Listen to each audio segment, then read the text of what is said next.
I'm excited to be sitting with Lisa Hartley tonight, and I'm going to have our executive director, Dana Hooper, introduce her. But before I do, I'd like to introduce Dana. Dana Hooper's been a part of LSA's LSA for the past 2007 years, our executive director, and his background started well before then, when he was a part of the San Andreas Regional Center because of his son, who is a client in supported living, was receiving services. Also, throughout the time, he's been connected to a lot of different organizations and well connected within this community. Dana has served as a past board president of the San Andreas Regional Center. He has also had a huge hand in other organizations like Lighthouse for the Blind and Visually Impaired. He is a past board president there. He also is a part of, or has been a part of, he also has been a part of the San Andreas Regional Center as a past board president, and he's currently a board president on branch services. It's all of this led him to his leadership role here at LSA, where he can make a difference in the lives of individuals that LSA serves every single day. I will say this, that over the years, he's made such an impact, especially on the state developmental disabilities task force. And that has also helped him with some of his expertise, besides him being the father of a son diagnosed with intellectual disability. So I want to thank you so much for joining us tonight. Thank you, Dana, for doing this fireside chat. Dana? Well, thank you, Hadia. Really a pleasure to be here. I have the pleasure tonight to introduce you all to Lisa Hartley. And we're so appreciative of her joining us tonight and sharing all of her knowledge relative to this space, as well as, of course, self-determination program. So Lisa is the Associate Director of Consumer Services at San Andreas Regional Center, overseeing Monterey and Santa Cruz counties. She currently manages the SARC Self-Determination Unit and has over 23 years of experience as a manager and a service coordinator, including her previous role as manager of the Santa Clara unit. With over 30 years of dedication to advocating for individuals with developmental disabilities through various nonprofits, Lisa has been a resident of Santa Clara County for over 20 years. Thank you so much, Dana. It's so nice to be here. Well, that's great. We're so appreciative. The format for this part is fixed in that I get to ask the questions, and Lisa gets to share her vast wealth of knowledge. Let's just go ahead and get started. Probably for those of you who may not be that familiar with it, what is the self-determination program? So the self-determination program is a type of service delivery model offered through the regional center system.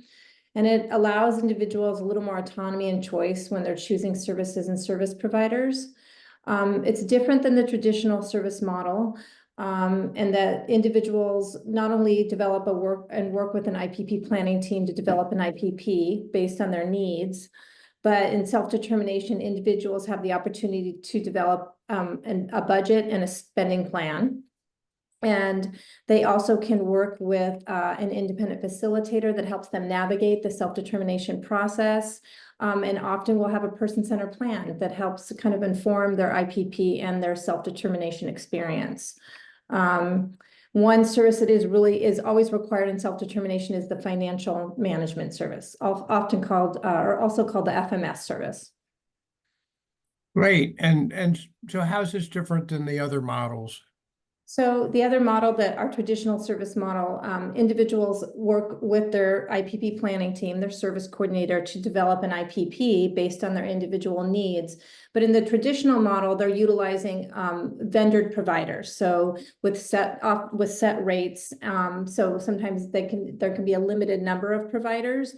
And then after an IPP is developed, then an individual will work with their service coordinator to put up what's called a purchase of service in place. An authorization. It's a little, I would say the self-determination model involves a lot, it's more complex, involves a lot more entities. You're working with a financial management service. You could be working with multiple independent facilitators. And so that makes it a little different. Fantastic. Can you explain the concept of person-centered planning and its role in self-determination program? Yeah, of course. So the person-centered plan is or person-centered planning is the concept of an individual working with their planning team and individuals that are important to them to identify what's important to them and what's important for them. So oftentimes with a person-centered plan, individuals will include like favorite places they'd like to live, favorite people in their life, maybe future dreams or goals or lifestyle or cultural preferences. Often a person-centered plan can be very creative. They can be very colorful, lots of narrative. They often take several meetings to develop. And they do help inform the person's individual program plan. One thing that's important about the person-centered plan is that it's not required in self-determination. So a person can opt not to have a person-centered plan. So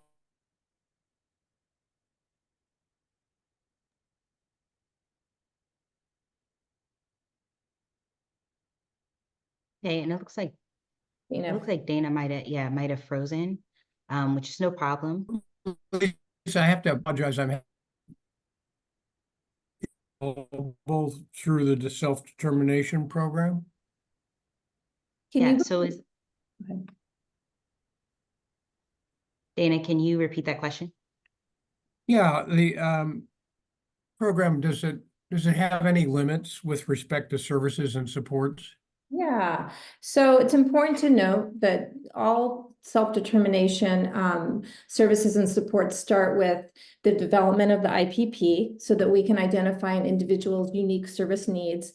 And then we base our budgets, or they're built on our traditional services and rates.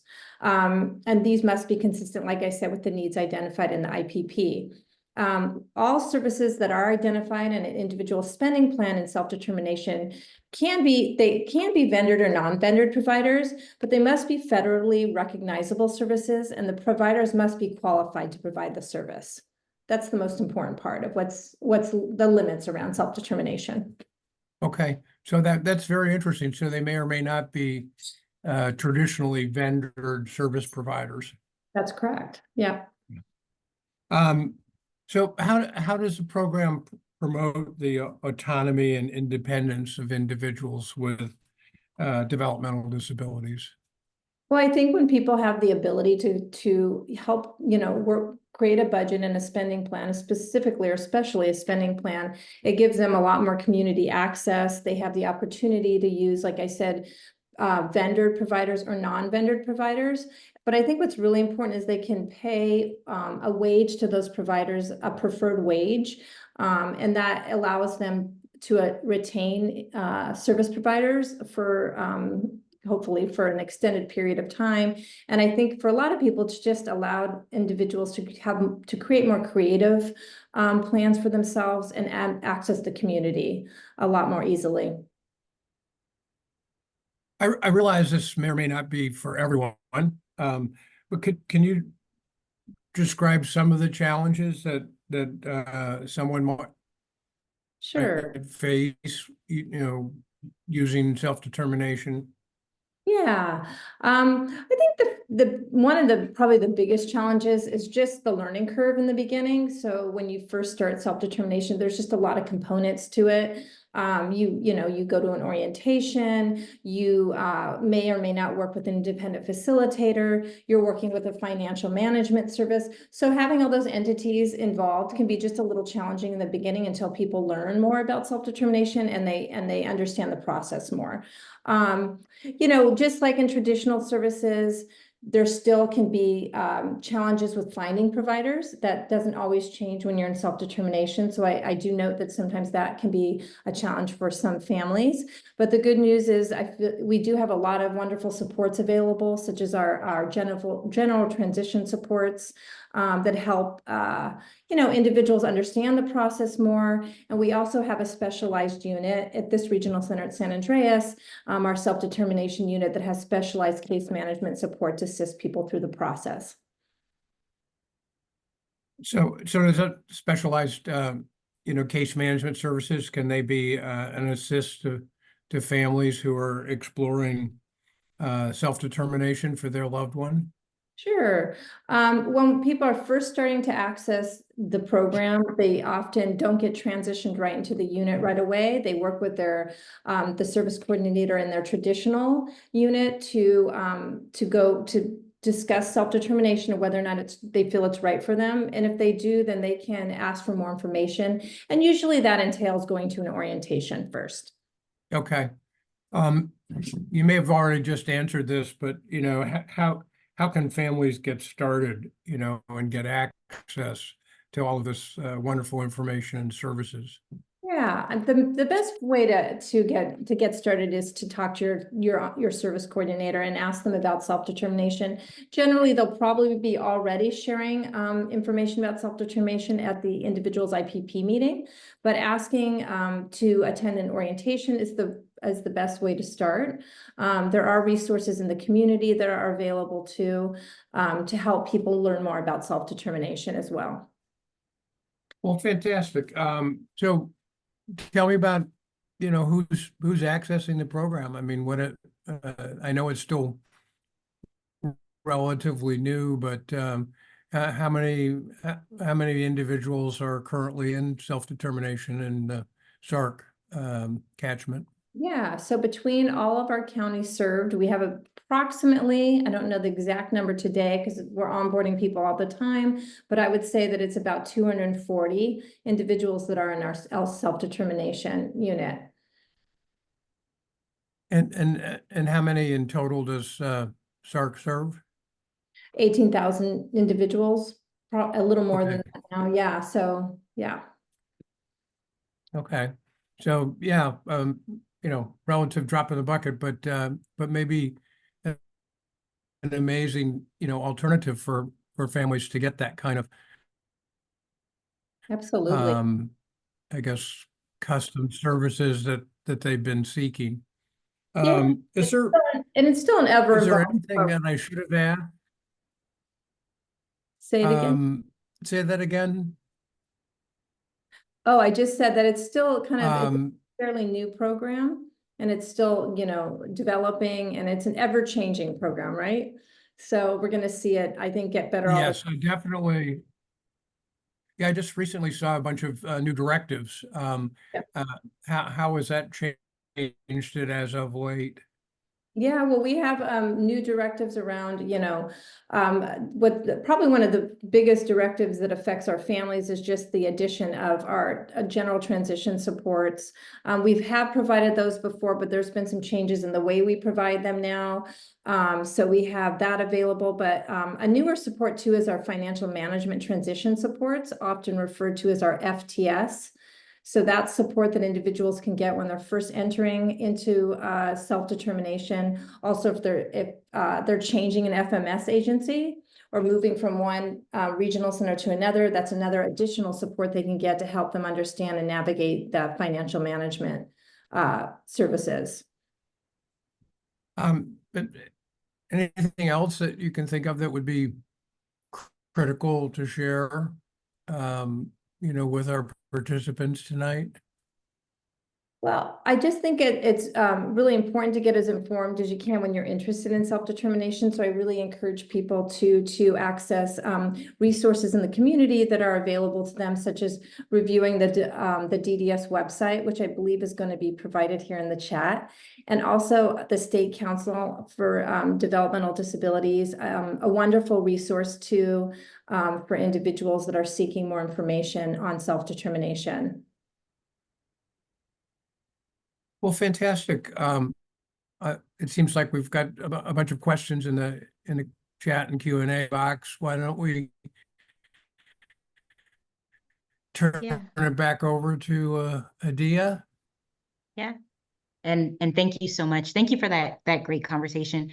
If you're watching and you're paying attention to this webinar and you have questions, I'm going to give you a moment to put even more questions in the Q&A and let us see them so that I can read them off in just a moment. But before I do, I want to make sure that I'm asking some of our piercing questions and things that I know that were kind of on our docket when we were putting together this self-determination. Lisa, you talked to us in detail a lot as we were planning this webinar about the thought and the intention that went into putting together this self-determination program.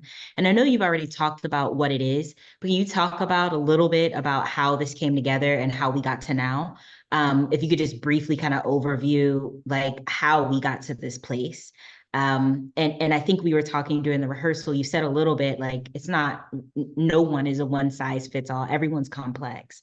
Can you talk a little bit about that? I think you're kind of referring to our particular regional center and the development of our self-determination unit. I think that That's right.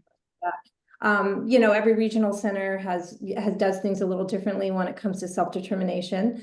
I think that self-determination has given people a wonderful opportunity to be creative with their, you know, life plans. And what we did find over time is that I think, you know, I think it's easier to give people more specialized attention when self-determination was, you know, when we made a unit with specialized case managers that have lower caseloads, that helps them, you know, makes it easier for them to give that individualized service to families versus having like really large caseloads where people might have like 5 or 6 self-determination cases on their caseload, but have like maybe working with, you know, 80 to 100 individuals. So I think it allows the unit to become much more specialized in the directives, or much more understand the directives a lot more, and really be able to kind of, you know, navigate the program. It is ever changing. That's something, if you know anything about self-determination, we are, you know, regularly getting changes to directives. It's like I said, a work in progress. And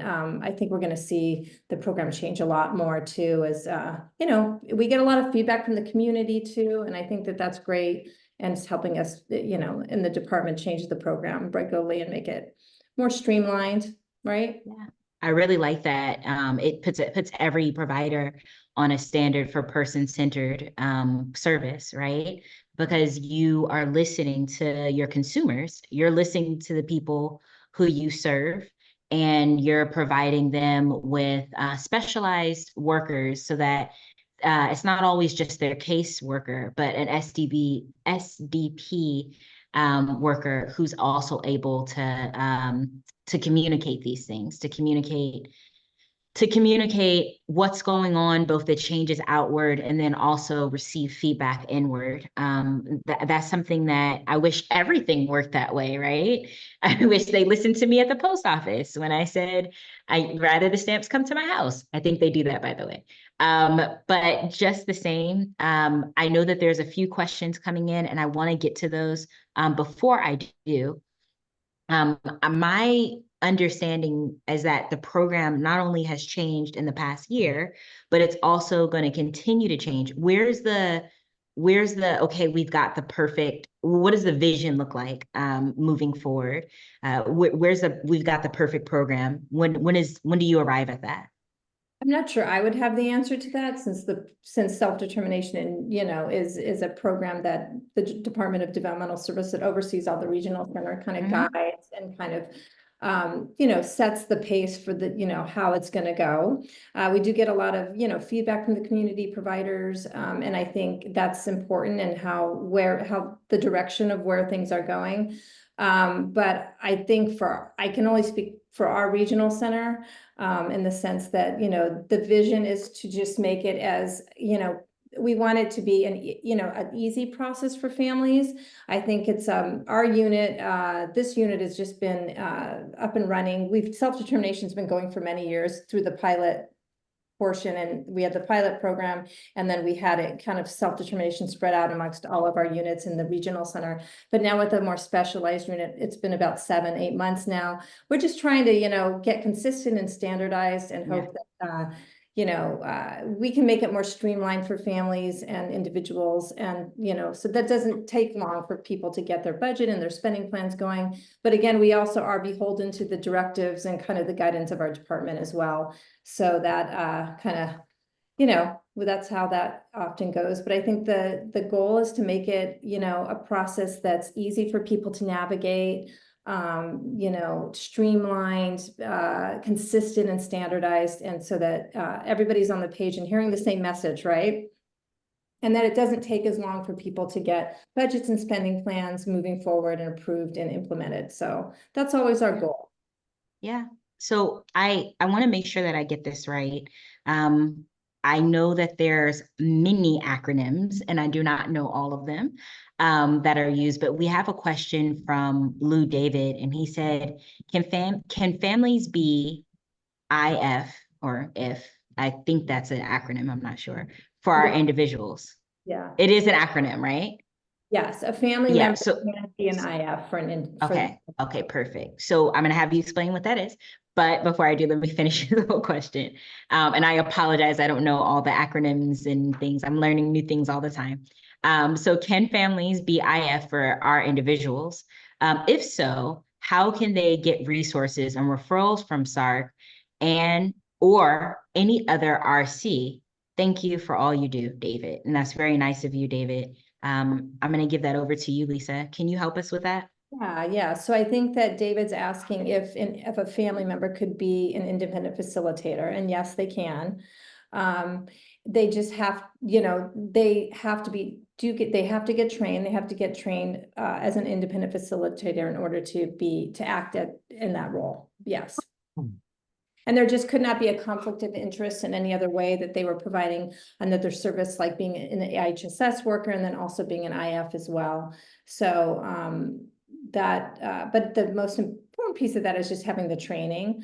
I believe that there is on the DDS website, there's information on how independent facilitators can receive training, and also on the State Council for Developmental Disabilities. So that's where I would start in terms of getting that support and looking for resources for trainings. So help us out, Lisa. A few of the IF, got it. Independent facilitator, makes sense. What's an RC? A regional center. Regional center or any other regional center, got it. Picking up on the uptake. Again, if you have questions, please do use the Q&A feature down at the bottom of the screen. We're going to try to get to the ones in the chat, but please use the Q&A feature. It helps us answer it nice and clean, and we're also able to track that better for future webinars. All right, so the next one says, somebody said, thank you, sorry about all the abbreviation. I guess that's David. Next question says, what is the age range of the SARC clients usually that use this self-determination program? Also, is there a limit to the types of services you can use the funds for? And that one's from Teresa. Thank you, Teresa. Okay, thanks, Teresa. Okay, so age range. No, self-determination what we typically see is I would have to look at the stats, but it's typically older, I would say. Yeah, well, it's all ages, really. Self-determination serves all ages. I'm not entirely sure all the stats on that, but I would say adults primarily over the age of 18, but we do have quite a few children in our school age units that are in self-determination as well. And we actually even have a couple individuals under the age of 3, or a handful as well. So our population, we serve birth to end of life. And the self-determination is available in all of those age groups, but there's certain criteria for under age 3 for our early starters. So it's a little different there, but we do serve, you know, all age groups. With regard to what's there's, yes, there are limits to what can be provided. And I think I spoke a little bit to that earlier, which is important that services align with the IPP and then, you know, and what the needs are in the IPP. The services are built on traditional services and rates, but in the spending plan, they have to align with the self-determination definitions and budget categories. So there's certain definitions that we have to follow and for self-determination in terms of all the types of services. And so we are mandated to follow those guidelines. They also have to be federally reimbursable services. So they're, you know, so that's another piece. And then any services and supports have to they have to be provided by somebody who is qualified to do those services. I'm curious. Dana, let's say I have a son or daughter and I want to put them in an LSA home. And I also want them to be a part of the SDP or self-determination program. How would that work, Lisa and Dana? How does that work for someone like me? Does Dana want to take that? Well, I mean, I guess I would defer to you, Lisa, but, you know, someone in the self-determination program might be looking for a home or a residential placement. Yeah. And, you know, there are certainly, you know, several models, quite a few providers, and I'm assuming that discussion. Yeah. So individuals. And if LSA was chosen, you know, they're you know, it's a defined program where, you know, vendorized, we have a rate structure, you know, yada, yada, yada. So someone could decide to live in an LSA home and fund that home through their spending plan. There are types of homes, our intermediate care facilities, where any home that was being funded through a different funding stream, like I would through Medi-Cal funding, would not be a home that could be funded through a self-determination budget or spending plan. So that's one type of home. Skilled nursing facilities, Medi-Cal, you know, funded facilities could not be funded through self-determination, but most others can. But that's one restriction when it comes to residential facilities or living options. Okay, that's interesting. The reason it can't be funded is because it would be funded through Medi-Cal. Right, so it'd be a duplication. Right. Yeah. So no double dipping, basically. That makes total sense. Okay, so then let me ask you this. During this process, I know that you've had a lot of people asking a lot of different questions, and I want to make sure that we get to the questions again that are being asked tonight. We're going to continue to ask those. But I also want to make sure that it's very clear what the process is. And so I know you've said it once before, but I'm looking for the SCP or self-determination program. I want to find out more information about it. Where do I start? And for those of you in the audience who have gone to an orientation and you're interested in this program, but you're just overwhelmed, it sounds like a lot has changed since they first launched this program. Lisa, can you talk a little bit about, again, who the program's for and where they would start? So if they were interested, if someone is interested in self-determination, the first thing they should do is discuss it with their service coordinator. And just say that they're interested. And then they can be referred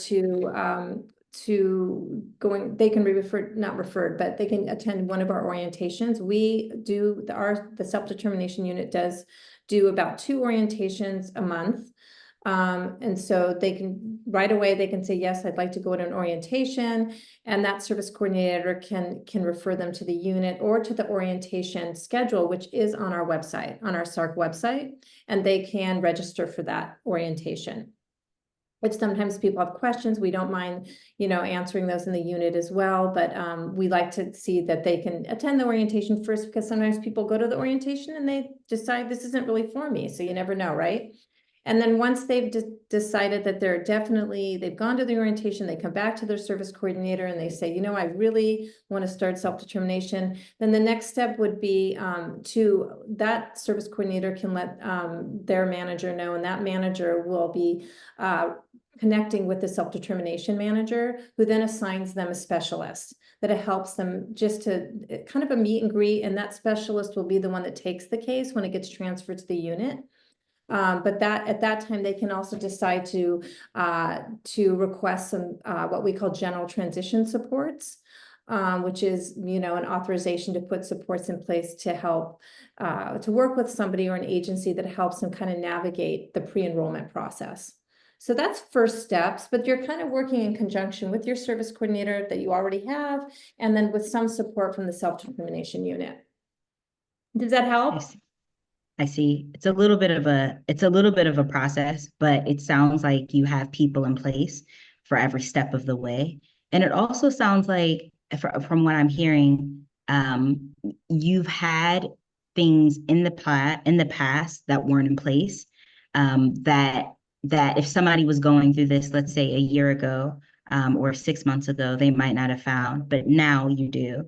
And so that makes sense. We talked a little bit during rehearsal about an FAQ sheet. And I know that FAQ sheet is available. Was it on DDS? Yeah, DDS does have it does have a homepage for self-determination with resources and tools of FAQ. Our website also, the San Andreas Regional Center website, also has several like resources and information that's similar to what's on the DDS website. It also includes, like I said, that orientation schedule. I would just encourage people to look on both to get a really comprehensive view of self-determination and to answer any questions. Okay, and we'll go ahead and put that also in the chat. It'll also be available in the transcript of this particular talk after we're done with this webinar and the series tonight.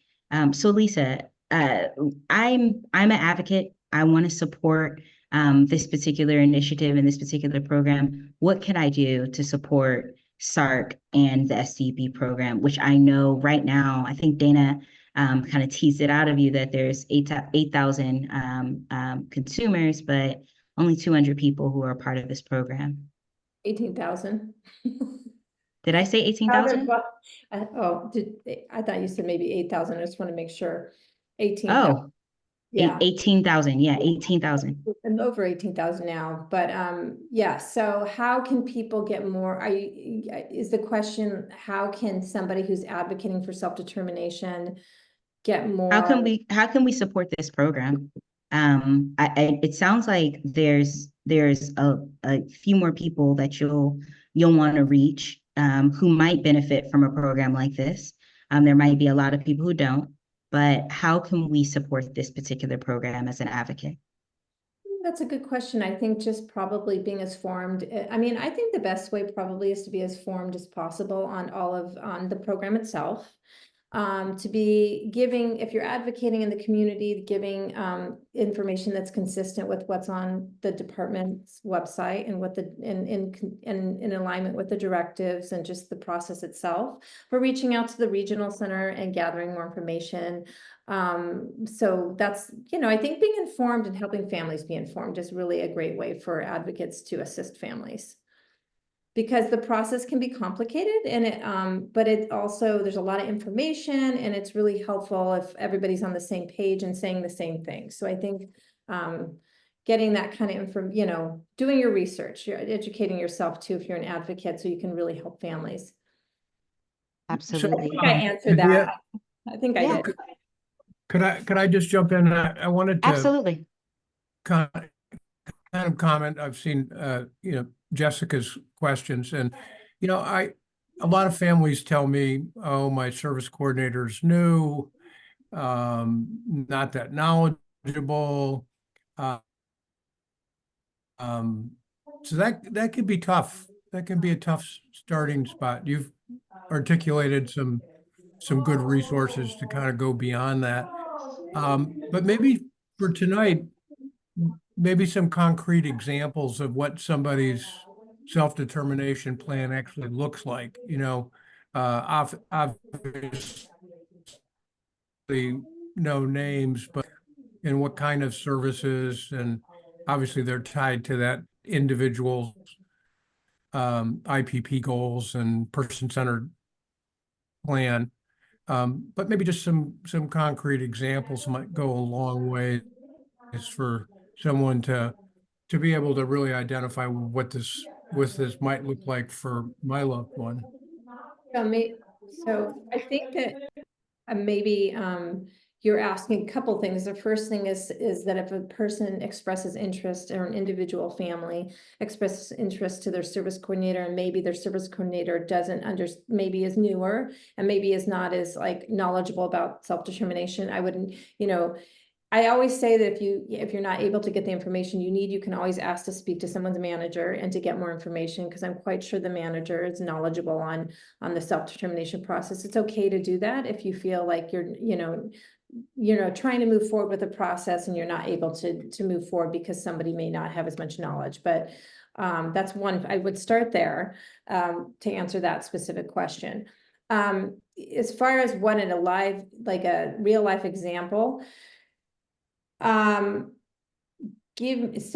I could give you a lot of examples, but just, are you asking me to walk through kind of an individual who just starts and it does an orientation and then goes Not so much the process, but the result. What's the resulting plan look like?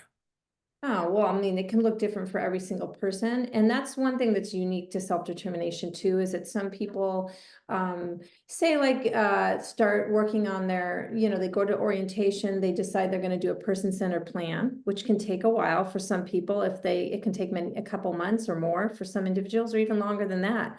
Some individuals come into self-determination and they don't want to do a certain person-centered plan. They want to start working on an IPP and developing a certified budget.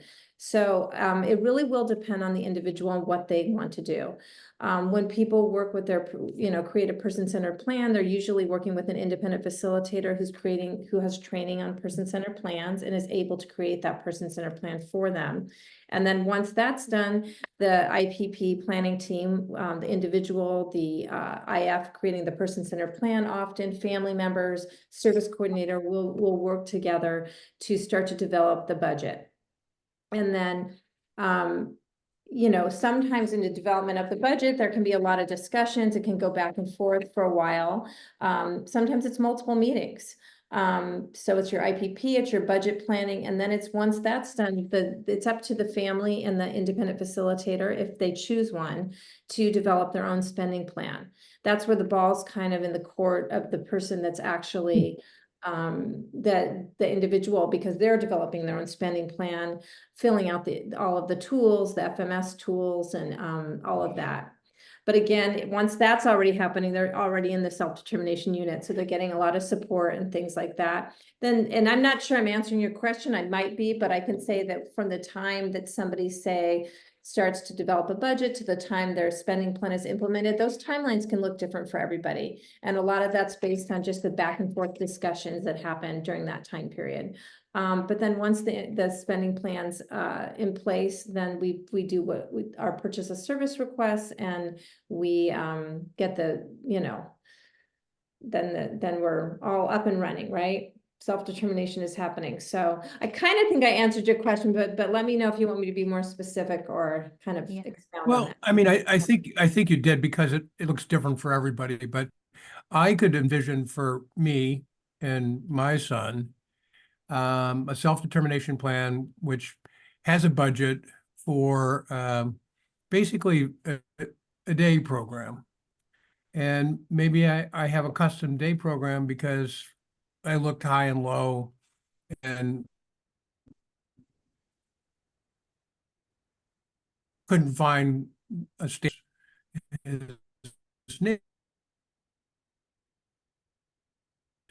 And so that day program element, funds associated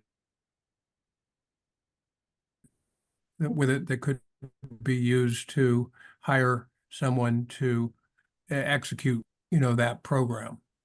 Is that? Yeah, that's a good example. Like you might make it a little bit more real, because a lot of us as parents, we think in terms of, the day. Yeah. and what's included in the day and how it plays out in terms of being involved in the community, developing skills, enjoying life, that kind of thing. Yeah, I mean, so there's a lot of freedom in the spending plan, in the sense that, so if you're developing a budget on traditional services, say a great example, somebody's, graduated from their post-secondary program, or they've graduated with a diploma from high school, they're no longer under the school umbrella anymore, and now they're accessing more adult services through the regional center. We might, just for give an example, build a budget, say on independent living skills, if that was what was identified in the IPP, a day program services, transportation, if they're transporting back and forth to the day program, that person, if they're living in the family home, they could also be getting some respite services. So that all of those services would come together to create a budget. And then that budget can be executed differently than we've set it up in the spending plan, then differently than it's been set up in the budget, right? They can take all of that money and they could put it all in community living supports, or all in community integration supports, and identifying staff people that they'd like in that plan. But you can see it doesn't look exactly like it did in the budget, or how it was built based on traditional services. That's where the freedom comes in that spending plan, is to really kind of choose the staff, choose the wage, put it all under one category. In some cases, piece it out into different categories. So it doesn't always translate the exact same way. So yes. That was very, very helpful. Yeah, thank you for that clarifying, and also putting yourself in their shoes. It sounds like Jessica, who is the person who originated that question that we were trying to scratch at without being too specific. She said that's more specific examples and they're helpful, and she thanks you both. I do want to get to one other question that's been asked by an anonymous attendee. They asked, how does the referral process work? And is there a designated coordinator that we can contact as an independent facilitator? Lisa, can you help us with that? So are you asking what's the referral process for finding an independent facilitator? It sounds like, it sounds like for a designated coordinator. Oh, for a designated service coordinator, or? Yes. Okay, so a designated service coordinator. Okay, so when an individual expresses interest, so right now, if you're in your, what I would call the traditional, your traditional unit, you have a service coordinator in that unit, and you've just gone to the orientation, and like I mentioned earlier, and you've said to your service coordinator, you call them up on the phone and you say, I'm interested in moving forward. At that point, and the process is when that service coordinator contacts the self-determination unit and asks for a specialist to come to a meeting, often a meet and greet, or just one initial meeting that is that kind of bridge, a little, a warm handoff, where we're kind of bridging the gap between the regular unit or the traditional unit and the self-determination unit. So that specialist can ask any questions, can do a meeting with the family and the ongoing service coordinator, and the new specialist can meet together so that any questions or confusions or anything are worked out, and that we're sure that the person's ready to move into the unit. They can also help with setting up pre-enrollment supports, the specialist can. So that's when the referral happens, after the orientation. After the orientation is done is when a referral is made to to have a specialist join the team. And set up any pre-enrollment supports. And then once it's determined, those are all set up and the person-centered plan is done, if that's something that the person has chosen to do, then it gets transferred, the case gets transferred to the unit, and now becomes, is a case in the self-determination unit. Hope that helps. So it's really communicating with your service coordinator so that they can communicate with the self-determination unit. Thank you so much, Lisa. And also, before I address Lisa, I just want to address the rest of the audience here who's here with us tonight. If you still have more questions, we still have about 10 more minutes before the end of this session, and I want to make sure that those questions get in. Every year, for as long as we've been doing this series, I always ask one participant in our series this question that's non-scripted. And so you don't know that I'm about to ask this question. I'm going to ask it.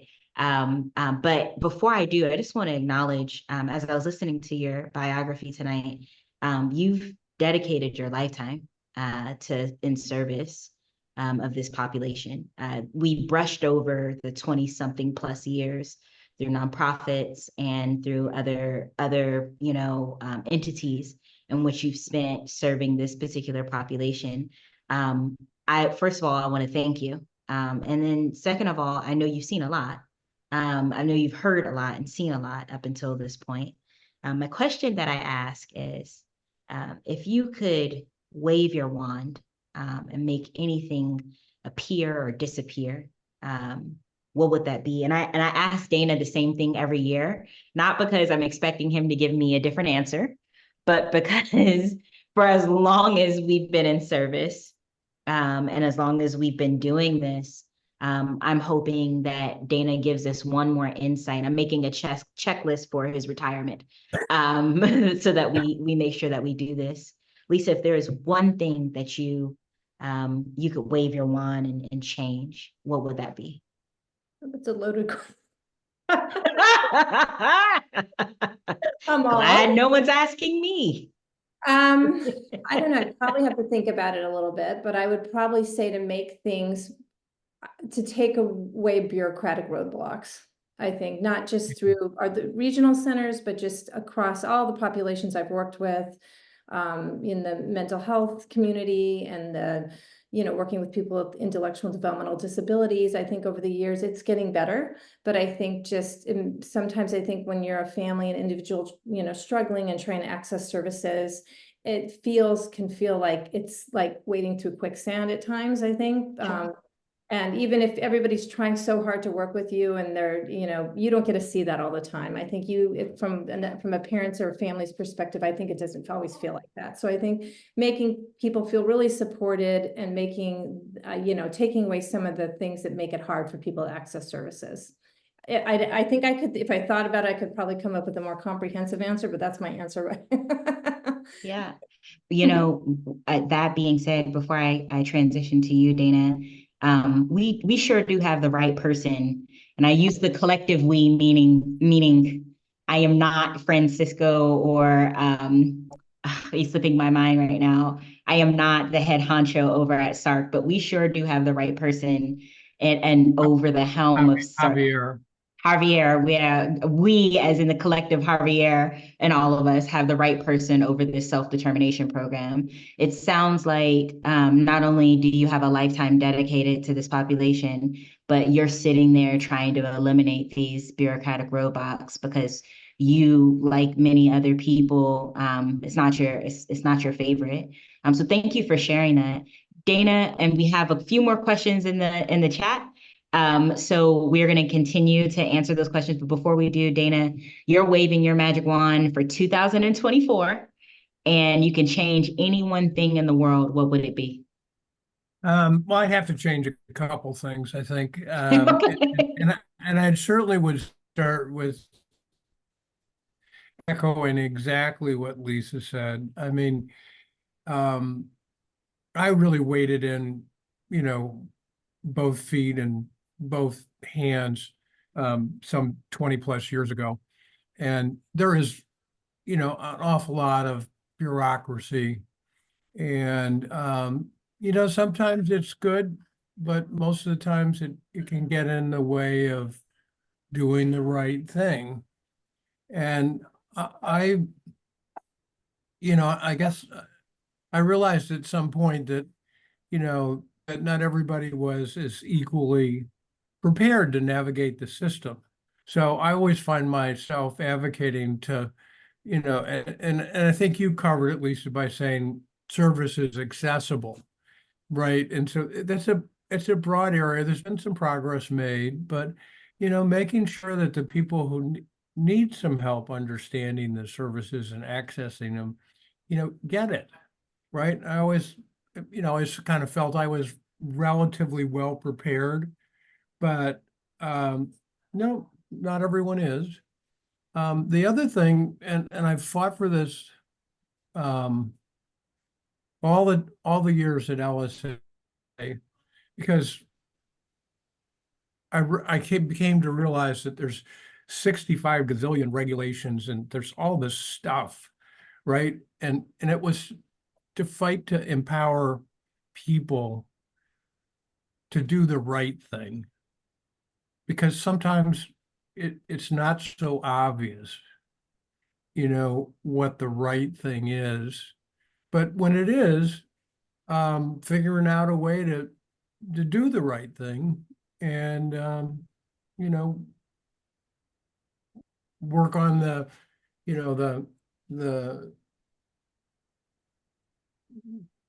stuff that's around it that might be leading you down a different path. And, that's a hard one, but most of the time I've found that, the right thing is identifiable, and sometimes just giving permission to people to do it, supporting them. Yeah.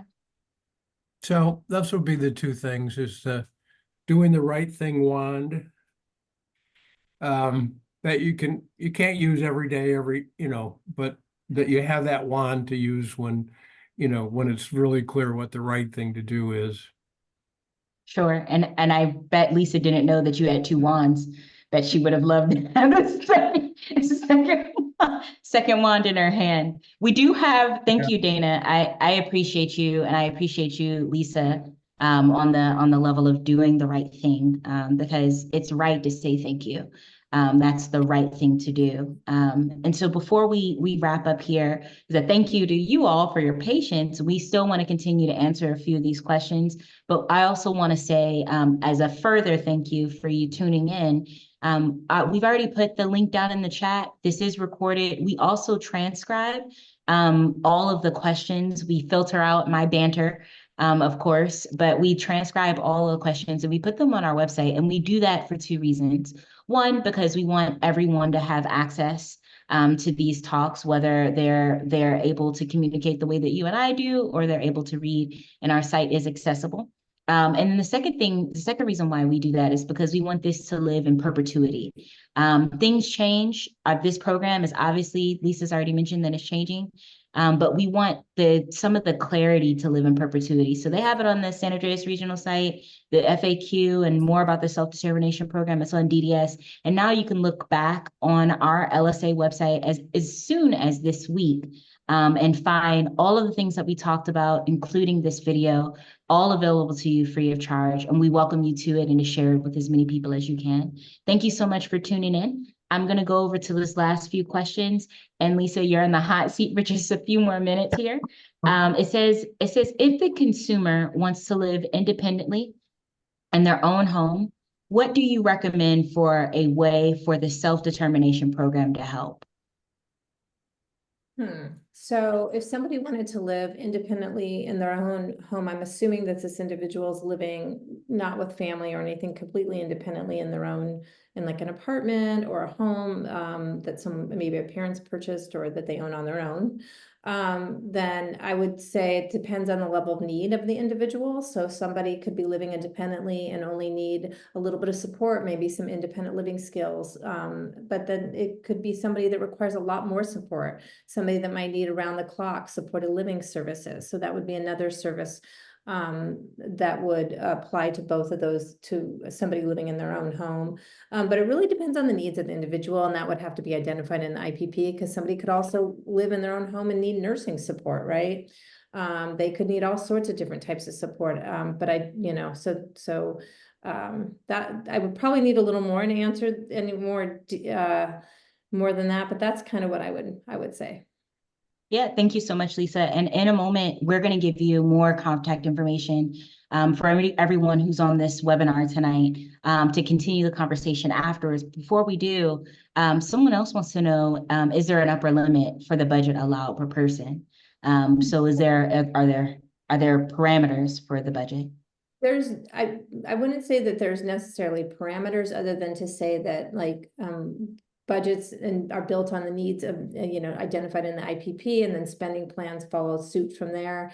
There are some restrictions with regard to FMS and whether or not they'll accept certain budget. So there are budget limits with regard to the FMS agencies. Some FMS agencies have caps on what they'll on the budgets they'll work with. But we have seen budgets range from, go fairly high and be in the mid-range. That's all over the map, right? And again, based on an individual's needs. And what's fairly high, Lisa? I mean, I guess I'm not sure every regional center is different, but we do see budgets that are anywhere from $25,000 to over $1 million. So depending on what the needs of the individual are. Yeah. Okay. Well, my budget is not $1 million, so I don't know who I have to talk to. I would just say that those numbers, those finite numbers, I know you're just giving kind of ballparks, and it's dependent on the person. So last question, and it's a good question to end with. An anonymous person, and this is something that I love about this community. They said, how can we help to get rid of those bureaucratic roadblocks? Lisa, how can we help That's a great question. Yes, it is. is. That's a great question. I mean, I think we all encounter them in any kind of social service system across the board. I think that from the beginning of time, that's been the case, and we just all have to work to try to build systems within the systems we work in to create systems that standardize, the way processes and the procedures so that we're consistent.